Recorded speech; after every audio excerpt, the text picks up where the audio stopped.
이 시간 하나님께 예배드리겠습니다. 찬송가 357장입니다. 찬송가 357장 주 믿는 사람 일어나. 찬송가 357장 우리 함께 찬송 드리겠습니다.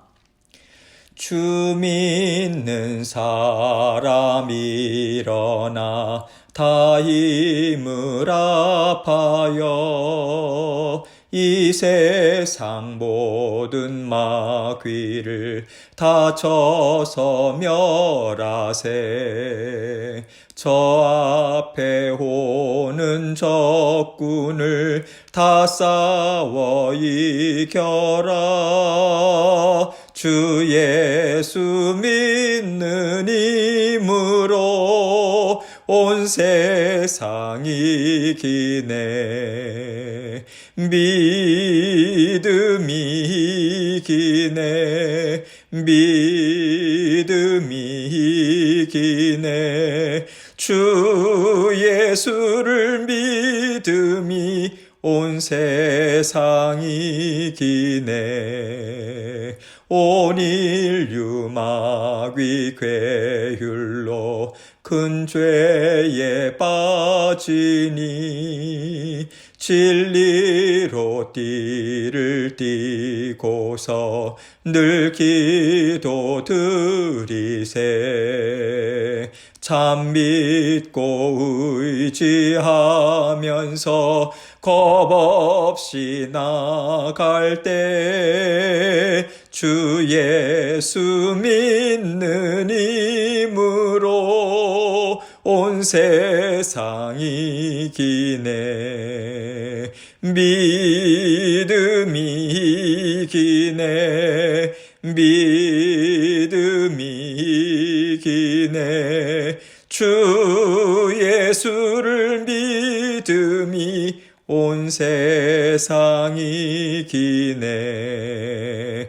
끝까지 이긴 자에게 흰 옷을 입히고 또 영생 복을 주시니 참 기쁜 일일세. 이 어두운 세상 지나서 저 천성 가도록 주 예수 믿는 힘으로 온 세상이 이기네. 믿음이 이기네. 믿음이 이기네. 주 예수를 믿음이 온 세상이 이기네. 아멘. 기도하겠습니다. 하나님 아버지 감사합니다. 주님께서 우리를 예수 그리스도의 이름으로 살아가게 하시고 또 주님의 말씀을 믿는 믿음으로 살아갈 수 있도록 도와주셔서 감사합니다. 주님께서 믿음을 기뻐하시고 우리가 굳건한 믿음의 자리에 설 수 있도록 영의 양식 말씀으로 채워주시고 성령께서 늘 평안으로 함께해 주셔서 감사합니다. 세상을 이겨나갈 수 있는 힘은 하나님께서 주시는 생명의 말씀 그리고 성령의 능력과 성령의 그 변함없는 사랑 함께 하심임을 늘 기억하고 주님 말씀 붙들고 주님만 의지하며 살아가는 저와 모든 사랑하는 성도님들 될 수 있도록 은총 베풀어 주옵소서. 오늘도 말씀을 주실 때 우리 각자에게 들려주시고자 원하시는 주님의 음성 들을 수 있도록 겸손한 마음 주시고 전하는 저의 심령도 붙잡아 주셔서 하나님께만 영광 돌리는 이 시간 될 수 있도록 도와주옵소서. 예수님 이름으로 기도합니다. 아멘. 하나님 말씀 함께 봅니다. 역대하 35장 24절로 27절입니다. 역대하 35장 24절로 27절 제가 읽겠습니다. 그 부하들이 그를 병거에서 내리게 하고 그의 버금 병거에 태워 예루살렘에 이른 후에 그가 죽으니 그의 조상들의 묘실에 장사되니라. 온 유다와 예루살렘 사람들이 요시야를 슬퍼하고 예레미야는 그를 위하여 애가를 지었으며 모든 노래하는 남자들과 여자들은 요시야를 슬피 노래하니 이스라엘의 규례가 되어 오늘까지 이르렀으며 그 가사는 애가 중에 기록되었더라. 요시야의 남은 사적과 여호와의 율법에 기록된 대로 행한 모든 선한 일과 그의 처음부터 끝까지의 행적은 이스라엘과 유다 열왕기에 기록되니라. 아멘. 하나님을 사랑했고요. 또 남유다 백성들을 하나님께로 인도하고자 했었던 요시야 왕이 죽음을 맞이합니다. 하나님 앞에서 겸손하게 하나님의 기뻐하시는 뜻에 순종하고자 최선을 다했음에도 불구하고 그가 전쟁터에 나가서 죽음을 당하게 되는 것을 보면서요, 우리에게 참 의아스러운 마음도 듭니다. 역대하 34장 말씀을 보면요, 하나님 앞에 통회하면서 자복하면서 하나님의 뜻을 묻는 요시야에게 하나님은 약속의 말씀을 주셨어요. 내가 너의 조상들에게 돌아가서 평안히 묘실로 들어가게 하겠다. 그래서 우리는요, 그 말씀을 우리가 보면서 요시야 왕이 참 평안하게 죽음을 맞이하겠구나, 그런 생각을 하게 되죠. 그런데 요시야는 애굽 왕 느고를 저지하기 위해서 나간 전쟁터에서 활을 맞아요. 중상을 입은 채 죽습니다. 또 한 가지 의아스러운 점이 있죠. 요시야는요, 하나님의 뜻을 이루기 위해서 하나님께서 명하신 전쟁을 하다가 전사한 게 아니에요. 요시야는 굳이 그 전쟁을 하지 않아도 되는 것이었어요. 그런데 요시야는 마치 고집을 피우고 전쟁에 나간 듯한 모습을 보이고 있고요. 그 전쟁터에서 죽음을 맞게 된 거죠. 이러한 요시야의 행동에 대해서 성경 학자들이 나름대로 여러 견해들을 말해요. 그 중에서도 좀 설득력 있는 것은 무엇이냐면 그 주변국들과의 정치적인 관계를 생각하는 학자들은 이렇게 이야기합니다. 이스라엘 땅에서 이집트가 다시 영향력을 끼치게 될 것을 요시야는 저지하길 원했다. 그리고 남유다의 독립을 확실하게 유지하기 위해서 전쟁터에 나가서 애굽 왕 느고를 저지한 것이다. 그 견해를 이야기를 하죠. 또 이것을 영적인 면으로 좀 더 깊게 이해하는 학자들은요, 하나님께서 남유다 백성들에게 말씀하신 대로 진노의 심판을 이제는 내리시기로 마음을 정하시고 그 이전에 요시야 왕을 부르시지 않았을까, 이런 주장을 합니다. 왜냐하면요, 요시야가 죽은 후에 20년이 지나서 남유다는 바벨론에 의해서 완전히 멸망당하거든요. 마지막으로 남유다가 바벨론에 의해서 멸망당한 때가 주전 586년이에요. 그래서 그때까지 요시야가 살아 있었다면 그의 나이가 60세 정도 됩니다. 그런데 여러분, 남유다가요, 멸망한 것은 단 하루 만에 이루어진 게 아니에요. 거의 20년 동안 모두 3차례에 걸쳐서 바벨론에 의해서 심한 공격을 당합니다. 전쟁이 나는 거예요. 그때마다 엄청난 사람들이 죽어요. 또 그때마다 포로로 끌려가는 고통을 당하죠. 그래서 학자들은 하나님께서 요시야에게 내가 이곳과 그 주민에게 내리는 모든 재앙을 너가 너의 눈으로 보지 못하리라, 이렇게 말씀하신 대로 전쟁을 통해서 그 약속을 요시야에게 이루어 주셨다, 이렇게 주장을 합니다. 저는 상당히 설득력 있는 주장이라고 생각해요. 또 한 가지 우리가 영적으로 생각해 볼 수 있는 면이 있습니다. 하나님은요, 요시야에게 죽음을 허락하심으로 이제 하나님의 은혜의 때가 끝이 났다라고 하는 것을 알려주셨다는 거예요. 사실 하나님은 벌써 남유다의 진노의 심판을 내리시기로 생각을 하셨었거든요. 그런데 요시야 왕이 하나님 앞에 거룩한 열심을 품습니다. 겸허하고 겸손하고 통회하고 자복하고 백성들에게 하나님의 말씀을 읽히게 하고 성전을 깨끗게 하고 여러 가지 그 모습을 보면서 하나님께서 심판을 미루고 계셨거든요. 하나님은 그동안 요시야 왕과 남유다 백성들에게 하나님의 긍휼과 은혜를 베풀어 오신 거죠.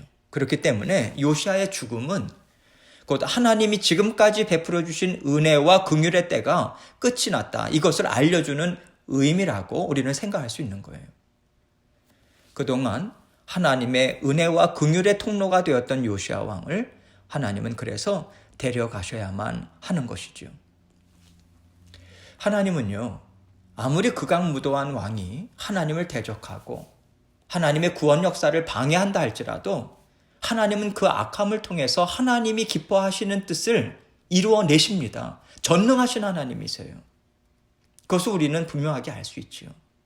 그리고 또 하나님은요, 하나님이 사랑하시는 자녀에게 하신 약속을, 그리고 하나님을 사랑하는 자녀에게 하신 약속을, 이 두 가지면 같이 있는 거죠.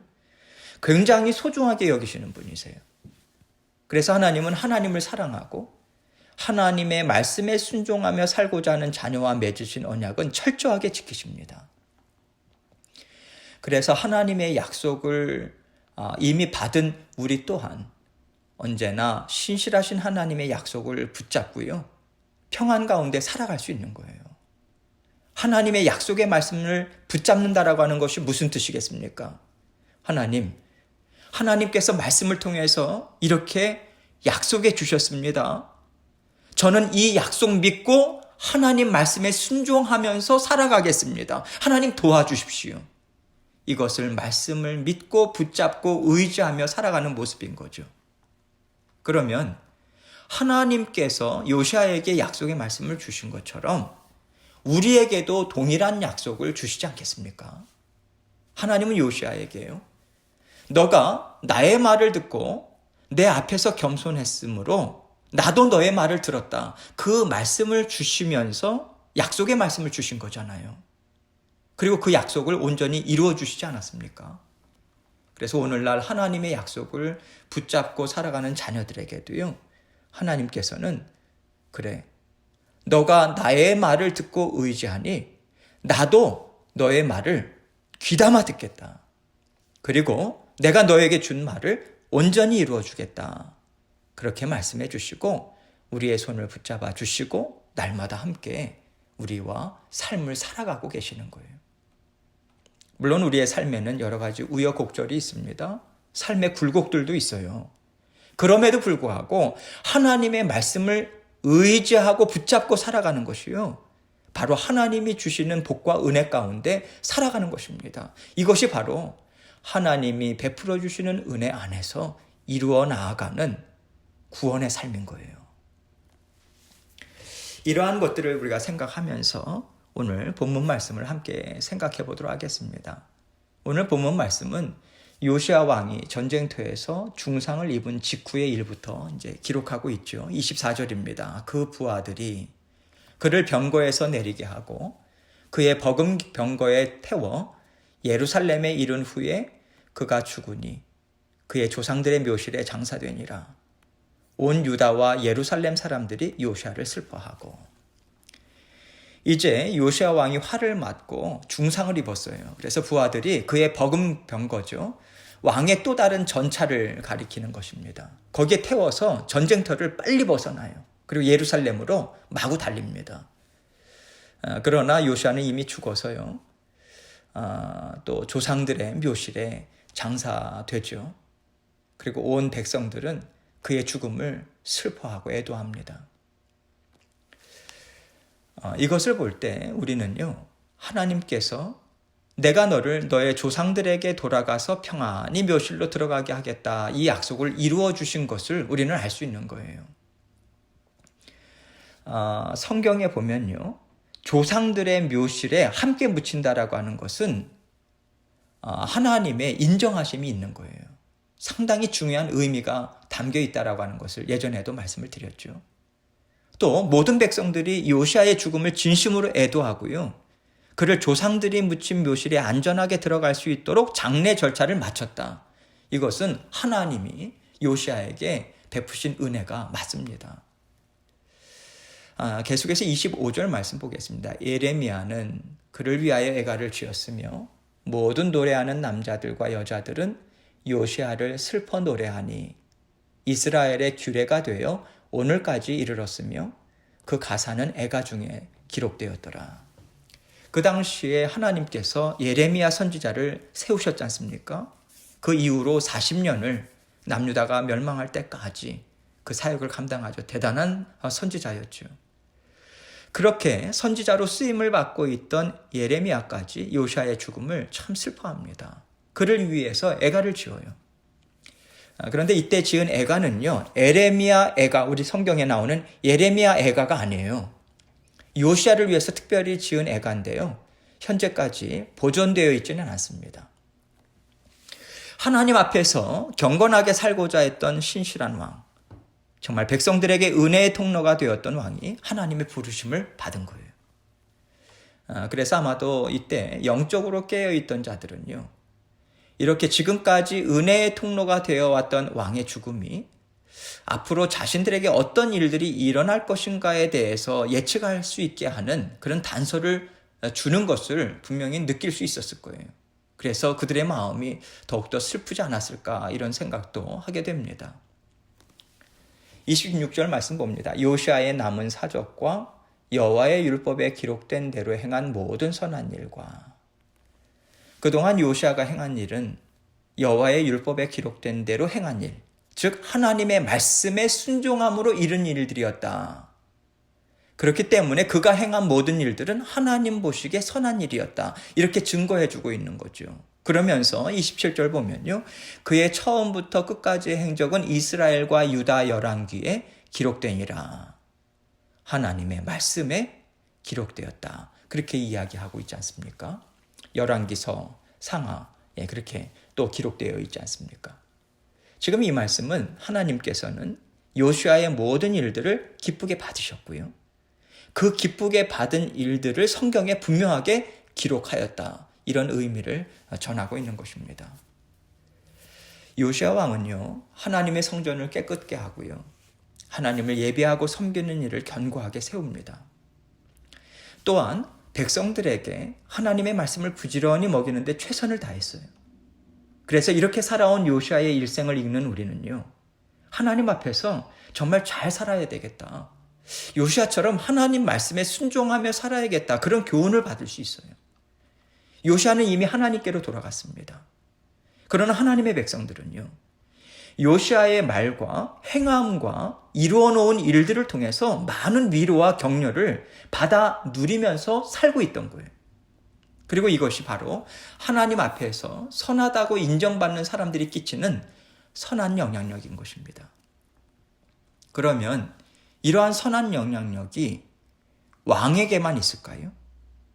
왕이었기 때문에만 끼칠 수 있었을까요? 여기서 우리가 생각해야 하는 것은요, 우리 각자가 서 있는 곳이 어떤 자리인가, 이것을 생각해야 하는 거예요. 왜냐하면 저와 여러분 각자는 우리가 우리의 가정에서, 또 믿음의 공동체에서, 직장에서, 생업에서, 또 여러 사람들과의 관계 가운데 얼마든지 선한 영향력을 미칠 수 있는 자리에 있기 때문입니다.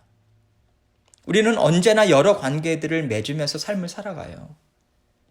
이렇게 누군가와 관계를 맺고 있다라고 하는 것은요, 그 관계를 맺고 있는 자들과 서로 영향력을 주고받고 있다, 이런 뜻인 거죠. 그래서 나 한 사람이 하나님 앞에서 은혜와 긍휼을 받고 살아가고 있다면 우리가 다른 이들에게 끼칠 수 있는 영향력은 정말 엄청날 수 있는 것이고요, 정말 우리는 얼마든지 선한 영향력을 끼칠 수 있는 거예요.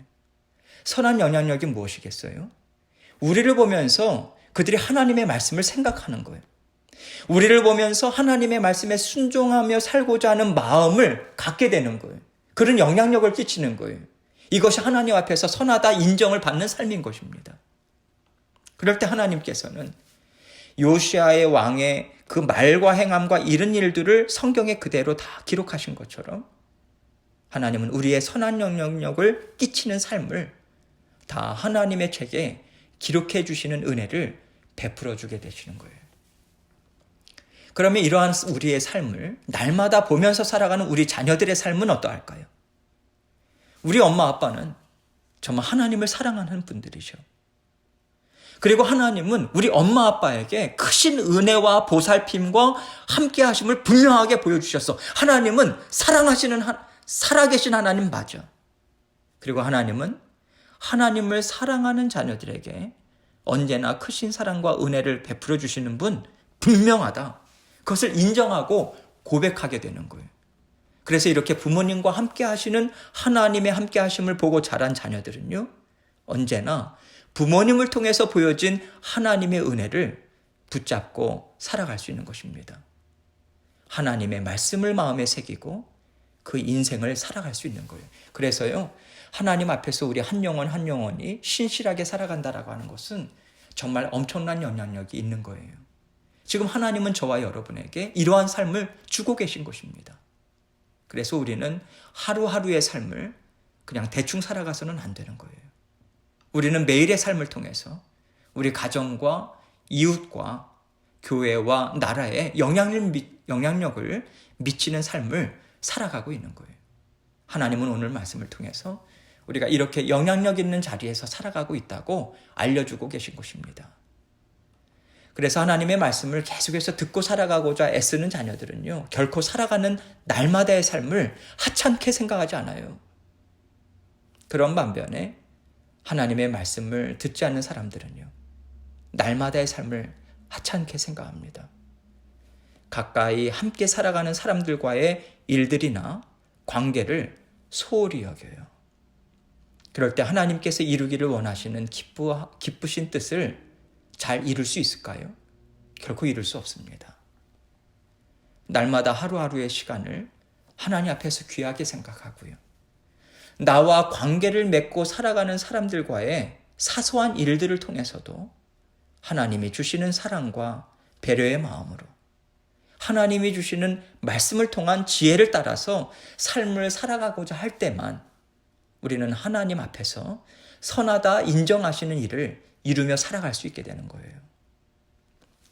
하나님은 우리가 이러한 삶을 살게 하시고자 오늘도 저와 여러분의 삶 가운데 함께하고 계시고요.